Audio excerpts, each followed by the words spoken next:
बिस्मिल्लाहिर्रहमानिर्रहीम। आज का लेक्चर भी फैक्टराइजेशन के ऊपर है और 4D D2 बुक की एक्सरसाइज 4D है। इसका टाइटल भी फैक्टराइजेशन है। बेटे मुख्तलिफ रूल हैं फैक्टराइजेशन के। कुछ रूल मैं पहले आपको एक्सप्लेन कर चुका हूँ और जो रिमेनिंग है वो आज मैंने एक्सप्लेन करने हैं। अब हम क्वेश्चन जो है वो स्टार्ट करते हैं। सबसे पहला क्वेश्चन जो है वो 1A है।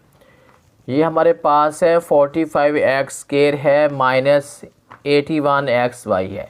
हमने इसको फैक्टराइज करना है और सबसे सिंपल मैनर इसका ये है कि आप सबसे पहले इक्वल का साइन लगाना है। उसके बाद आपने दोनों वैल्यू में से जो कॉमन आता है आपने वो लेना है। देखें ये 45 है और ये 81 है। अब हमने इनमें से देखना है कौन सा फिगर इसमें कॉमन है। 9 जो है वो दोनों में है। 9 के मतलब ये है कि 9 के टेबल में 45 भी आ रहा है, 9 के टेबल में 81 भी आ रहा है। उसके बाद हमने कोई साथ जो वेरिएबल है हम वो कॉमन लेते हैं, वो x कॉमन है। अब रिमेनिंग जो है 5x है माइनस 9 9 81 y हमारे पास आंसर निकल आया है। फिर देखें हमारे पास वैल्यू है 45x² माइनस 81xy है। हमने इसको फैक्टराइज करना है। सबसे पहला काम हमने ये करना है, दोनों वैल्यू में से जो चीज़ कॉमन है हम वो लेंगे। सबसे पहले हमने फिगर देखते हैं कौन सा ऐसा टेबल है जिस टेबल के अंदर 45 भी आता हो और उसी टेबल के अंदर 81 भी आता हो। 9 का ऐसा टेबल है जिसके अंदर 45 भी है और 81 भी है। ये तो हमारे पास फिगर कॉमन आ गया। उसके बाद हम देखते हैं कि अब इनमें से अल्फ़ाबेट कौन सा कॉमन है। x इधर भी है, x इधर भी है, x कॉमन आ गया। रिमेनिंग जो है 9 5 45 है, x² है, एक x आ गया तो बाहर पीछे एक x बच गया। माइनस का साइन वैसे का वैसे आ गया। 9 9 81 है, x को हमने पहले से कॉमन ले लिया था, रिमेनिंग जो है वो y बच गया है। उसके बाद हमारे पास इसका जो d पार्ट है वो देखते हैं। d पार्ट हमारे पास है -15 पाई x³ उसके बाद है -10 पाई इन x³ है। अब बेटा देखिए हमने इसको फैक्टराइज करना है। सबसे पहला काम आपको बताया है कि आपने इक्वल का साइन लगाना है। उसके बाद हम देखते हैं कि ये 15 है और 10 है, दोनों में कौन सी चीज़ कॉमन, कौन सा ऐसा टेबल है जिसके अंदर 15 भी आता हो और 10 भी आता हो।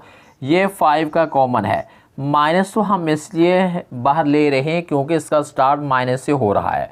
उसके बाद पाई जो है दोनों वैल्यू में है, x³ जो है दोनों वैल्यू में हमने लिख लिया।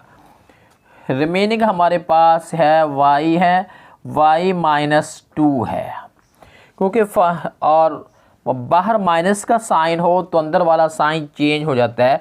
5 2 10 है, पाई जो है पहले से कॉमन है बाहर ले आए थे, x³ को भी हम बाहर ले आते हैं। आपका क्वेश्चन सॉल्व हो गया है। उसके बाद क्वेश्चन नंबर 2 है। क्वेश्चन 2 का d पार्ट सॉल्व करते हैं। ये वैल्यू है 5x है इंटू x + 3y, उसके बाद है प्लस 10k है इंटू x + 3y है। अब इसको हमने कॉमन सॉल्व करते हैं। x + 3y पहले से हमारे पास सेम वैल्यू है, हमने इसको ये लिख लेना है सिंगल टाइम। x + 3y है, जो बाहर वाले हमारे पास कॉमन आए हुए हैं उसको हमने ब्रैकेट में क्लोज कर देना है। 5h है प्लस 10k है। उसके बाद हमने फर्दर देखना है कि अगर इन में से कोई चीज़ कॉमन निकलती है तो हमने कॉमन ले लेना है। दोनों में से 5 कॉमन है, रिमेनिंग जो है x + 2k है। जो कॉमन आता है आप इसको पहले स्टार्ट में लिख लें। 5 है 5 × 3y इंटू हमारे पास है h + 2k है। क्वेश्चन ये भी सॉल्व हो गया है। उसके बाद नेक्स्ट देखते हैं, ये क्वेश्चन नंबर 3 है। क्वेश्चन नंबर 3 का d पार्ट है। वैल्यू हमारे पास है x³ minus 3x plus 2xy minus 6y है। सबसे पहला काम तो आपको मैंने ये बताया कि हमने इक्वल का साइन है वो सबसे पहले लगाना होता है। उसके बाद हमारे पास ये 4 वैल्यू हैं, फर्स्ट 2 से कॉमन लेती हैं, लास्ट 2 से कॉमन लेती हैं। कॉमन लेने के बाद जो अंदर वाली वैल्यू होती है वो अगर वो सेम निकलती है तो क्वेश्चन सही है। अगर अंदर वाली वैल्यू का साइन भी चेंज हो गया then question will be wrong. आपने बहुत एहतियात से कॉमन लेना है। फर्स्ट 2 से कॉमन हम x लेते हैं, रिमेनिंग हमारे पास जो है x + 3 है। लास्ट 2 से कॉमन निकलता है 2i और रिमेनिंग जो है x - 3 है। अब देखें ये दोनों x - 3 दोनों सेम है। इसका मतलब ये हुआ कि हमारा क्वेश्चन जो है वो ठीक जा रहा है। दोनों में से हमने ये सिंगल वैल्यू एक दफ़ा लिख लेंगे क्योंकि दोनों कॉमन आते हैं, हमने इसको सिंगल टाइम लिखना है। और जो हमने बाहर वाले कॉमन लिए थे उनको हमने ब्रैकेट में क्लोज कर देना है।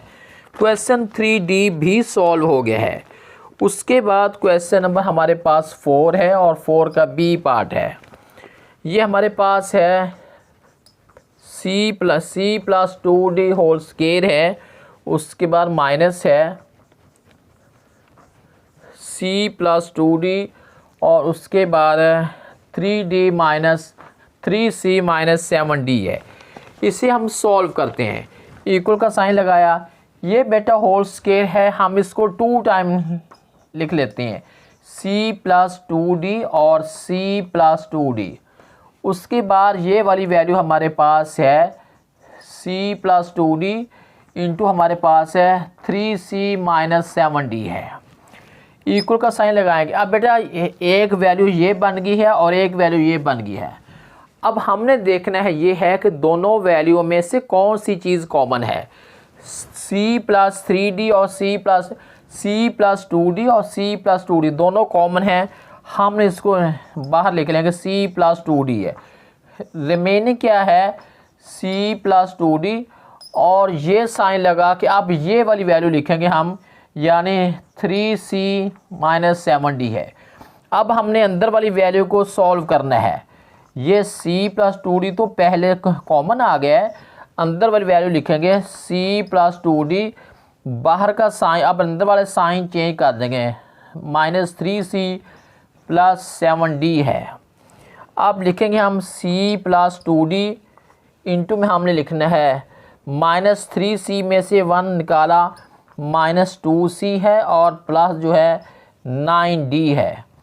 ये क्वेश्चन सॉल्व हो गया हमारा। अभी तक हमने ये क्वेश्चन नंबर 4 का B पार्ट हमने सॉल्व किया है।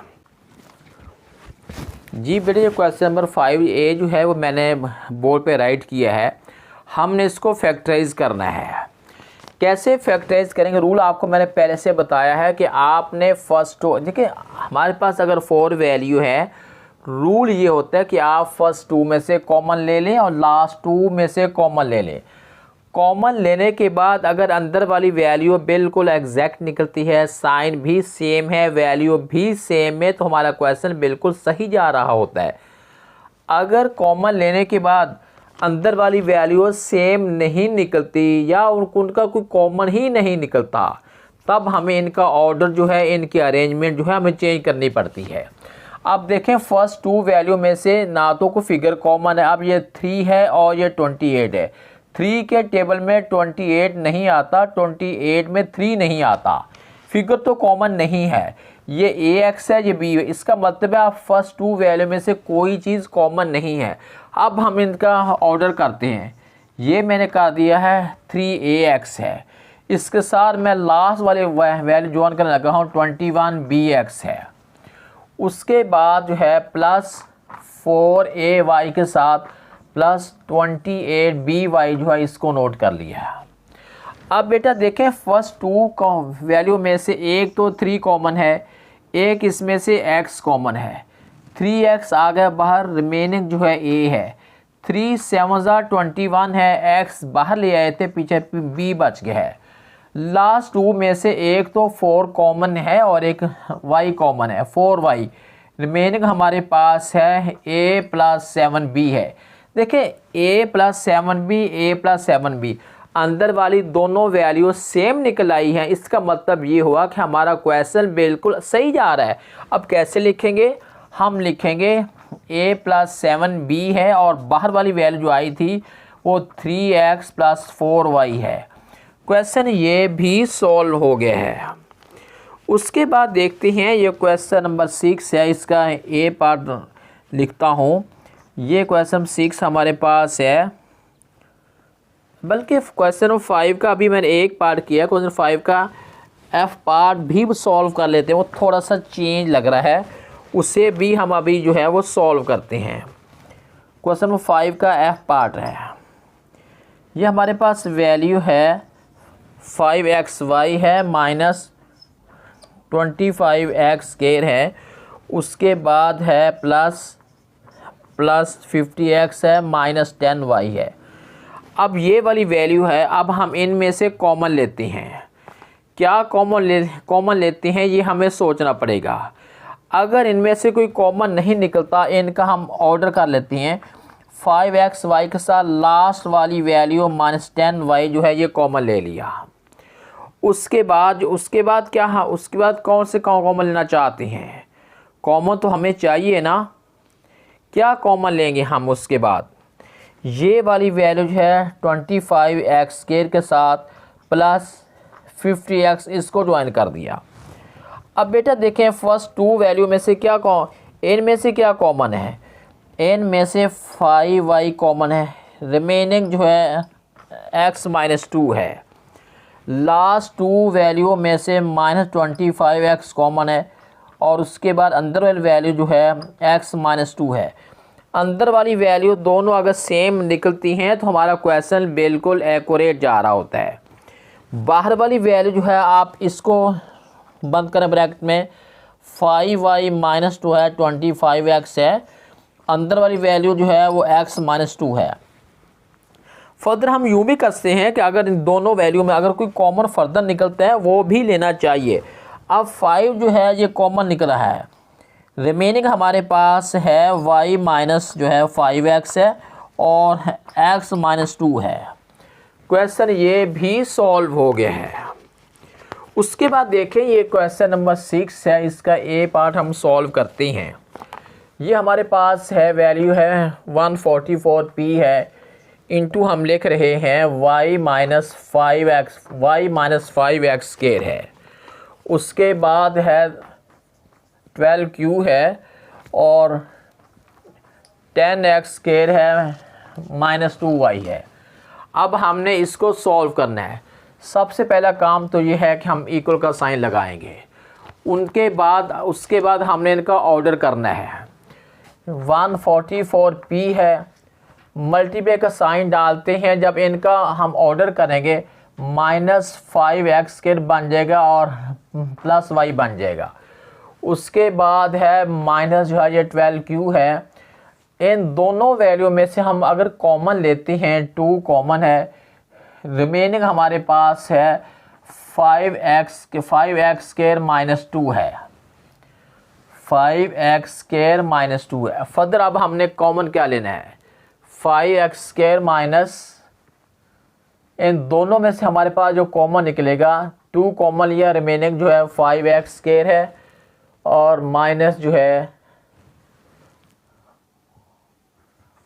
y बन गया, क्योंकि 2 कॉमन लिया, 2 × 5 = 10 है। अब उसके बाद हमने फर्दर क्या करना है, 144p है मल्टीप्लाई, ये साइन जब बाहर कॉमन लेंगे अंदर वाला साइन चेंज हो जाएगा, 5x² -y बन जाएगा और ये वाली वैल्यू इसके साथ मल्टीप्लाई होके -24q बन गई है। अंदर वाली वैल्यू बनेगी 5x² -y है। जी बेटे फर्दर अब हमने क्या सॉल्व करना है, देखें ये अब ये साइन तो इसके साथ मिलके हमारे पास बन गया है -144p बन गया है। उसके बाद ये वाली वैल्यू जो है ये और ये सेम वैल्यू है, इसको अब हमने सिंगल टाइम लिख लेना है और बाहर वाली वैल्यू जो है उसको ज्वाइन करेंगे। -144p है -24 जो है q, ये हमने ज्वाइन कर लिया ब्रैकेट में, और इधर जो हमने 5x² -y जो है इनको हमने ब्रैकेट में ज्वाइन कर लिया। अब बेटे इनमें से देखते हैं कोई वैल्यू कॉमन है कि नहीं है। -6 जो है वो दोनों में है, क्योंकि मैं सॉरी 6 नहीं है बल्कि -24 कॉमन है, क्योंकि 24 6 जो होता है 144 होता है। जब हम इसको हम क्या करेंगे 6p बनेगा और उसके साथ साथ प्लस q बनेगा, ये वाली वैल्यू बन गई है। और इंटू में हमने लिखना है 5x² - y है। क्वेश्चन ये भी सॉल्व हो गया है। उसके बाद ये क्वेश्चन नंबर 7 देखें। क्वेश्चन नंबर 7 हमारे पास है 1/3p² है प्लस 4/3q² है। इसको बेटा अब हमने सॉल्व करना है, फैक्टराइज करना है। एक स्टेप इसका और करते हैं, 1/3p² है प्लस इस वैल्यू को अगर यूँ लिखा जाए 4 × 1/3, इसका मतलब भी वही है, लेकिन ऐसा करने का एक ख़ास मकसद है। वो क्या मकसद है, मैं इसमें से कोई कॉमन लेना चाह रहा हूँ। अब कॉमन लेते हैं 1/3 कॉमन, 1/3 इधर भी है उधर भी है, एक तो ये कॉमन है और एक इसमें से q कॉमन है। ये देखिए 1/3 है और ये भी 1/3 है, ये कॉमन ले लिया, q दोनों में है वो भी ले लिया। पीछे क्या बच गया हमारे पास है, पीछे बच गया है p² प्लस 4qr है, क्योंकि aq आ गया तो बाहर, अंदर aq बच गया और r वैसे का वैसे आ गया, ये 4 आ गया, इधर का p² आ गया। क्वेश्चन नंबर 7 भी सॉल्व हो गया है। क्वेश्चन नंबर 8 जो है वो हमारे पास है x³ plus 3x minus x² minus 3 है। अब आपने इनको सॉल्व करना है, वैसे भी सॉल्व हो जाएगा इनका, अगर हम ऑर्डर करते हैं ऑर्डर करने से भी सॉल्व हो जाएगा। ऑर्डर कैसे करते हैं या वैसे भी सॉल्व करते हैं, अगर वैसे करते हैं तो इनमें से x कॉमन है, रिमेनिंग जो है x² प्लस 3 है, लास्ट में से -1 कॉमन है, रिमेनिंग जो है x प्लस 3 है, x² प्लस 3 है। अब दोनों सेम है, x² प्लस 3 है और x - 1 है। बेटा जो एक्सरसाइज 4D है उससे रिलेटेड क्वेश्चन जो है नॉर्मली तौर पे जिन क्वेश्चन को मैंने महसूस किया था ये क्वेश्चन चेंज हैं, उनको मैंने सॉल्व कर दिया है। मतलब ये है कि आपकी एक्सरसाइज 4D जो है ये सॉल्व हो चुकी है।